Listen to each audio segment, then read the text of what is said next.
নওগাঁ সদর উপজেলার তিলকপুর ইউনিয়নের উলিপুর গ্রামের বাসিন্দা মোহাম্মদ আহসান হাবিব পেশায় একজন কৃষক। কৃষিকাজের পাশাপাশি তিনি ব্যতিক্রমী এক উদ্যোগ নিয়েছেন।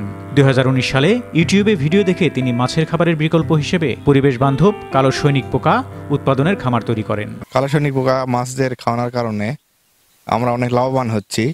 এটা কিনে খাওয়ানোর কারণে খাদ্য লাগতেছে না, তার কারণে আমরা পর্যাপ্ত পরিমাণে বেশি লাভবান হচ্ছি। আমার ভাসমান পরে হলো 70-75।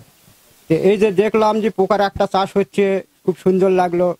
এই পদ্ধতি দিয়ে আমি চালু করি, ময়লা আবর্জনা থেকে পরিবেশও মনে করো যে সুন্দর হবে, আবর্জনা মনে করো যে নষ্ট হবে না।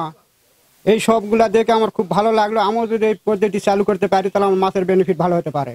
এই কালো সৈনিক পোকা আমাদের পুকুর আছে, পুকুরে মাছ আছে অনেকগুলো। মাছ খেলে আমরা অনেক উপকারিতা পাচ্ছি, কিন্তু বাজারে অনেক ফিটের দাম, তাই আমরা ফিট খেলাচ্ছে না। এগুলো কালো সৈনিক পোকা খেলে আমরা অনেক লাভবান হচ্ছি। এই পোকা মাছ খাওয়ালে অন্য কিছু খাওয়ার দরকার নেই। মানুষ অনেক কিছু খাওয়ায়, কিন্তু এই পোকার চেয়ে ভালো কিছু নেই। পোকা যে এত শক্তিশালী পোকার, এত ভালো পোকা, মাছকে খাওয়ালে মাছ অতি তাড়াতাড়ি বৃদ্ধি হয়। অতি তাড়াতাড়ি আমার এই পুকুরে প্রায় মাছ 3-4 মধ্যে শৈলের মাছ 3 পোয়া 1 কেজি 1.5 কেজি পর্যন্ত হয়ে গেছে। এই পোকা উৎপাদনে আলাদা কোনো খাবারের প্রয়োজন হয় না। বাড়ি, হোটেল ও বাজারের উচ্ছিষ্ট এবং আবর্জনাই এই পোকার মূল খাদ্য। আমিষ সমৃদ্ধ এই পোকা মাছের খাদ্যের বিকল্প হিসেবে ব্যবহার করে চাষিরা খরচ কমাতে সক্ষম হচ্ছেন।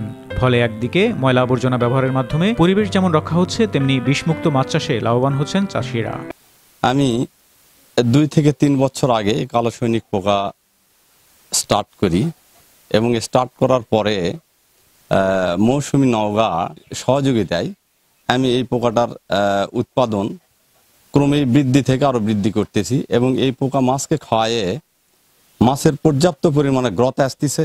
শুরুর দিকে তিনি মাসে 1 থেকে 2 মণ লার্ভা উৎপাদন করতেন। পরবর্তীতে পিকেএসএফ এর সহযোগিতায় একটি বেসরকারি উন্নয়ন সংস্থা থেকে আর্থিক সহায়তা নিয়ে তিনি খামার সম্প্রসারণ করেন। এখন প্রতি মাসে তিনি 4 থেকে 5 মণ লার্ভা উৎপাদন করছেন।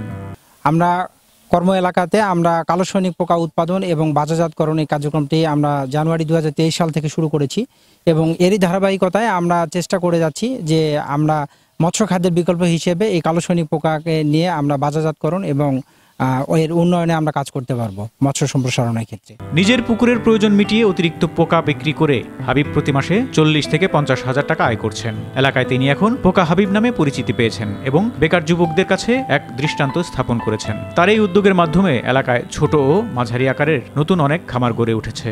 পরিবেশ সংরক্ষণের ক্ষেত্রে যেমন ভূমিকা রাখছে কালো সৈনিক পোকা, আবার মাছের যে প্রোটিন সরবরাহ বা আমিষ সরবরাহের ক্ষেত্রেও কিন্তু কালো সৈনিক পোকা বিশেষ গুরুত্বপূর্ণ ভূমিকা রাখবে। সব মিলে আমরা বলতে পারি যে কালো সৈনিক পোকার মাধ্যমে আমরা মাছের যে নিরাপদ মাছ উৎপাদনের ক্ষেত্রে যে নিরাপদ মাছ মৎস্য খাদ্য উপকরণ সরবরাহের ক্ষেত্রে এই কালো সৈনিক পোকার ভবিষ্যৎ সম্ভাবনা অপরিসীম, এবং এই কালো সৈনিক পোকা চাষের মাধ্যমে অনেক উদ্যোক্তা এটি উৎপাদন করতে পারে এবং এটি বাজারে শুকিয়ে প্যাকেট করে বিক্রি করতে পারে। শতভাগ পরিবেশ বান্ধব এই কালো সৈনিক পোকার অনেক উপকারী দিক রয়েছে। এই পোকা চাষে সরকারিভাবে উদ্যোক্তাদের প্রশিক্ষণ প্রদান করা হচ্ছে। ফারুক শিমুল, আনন্দ টিভি।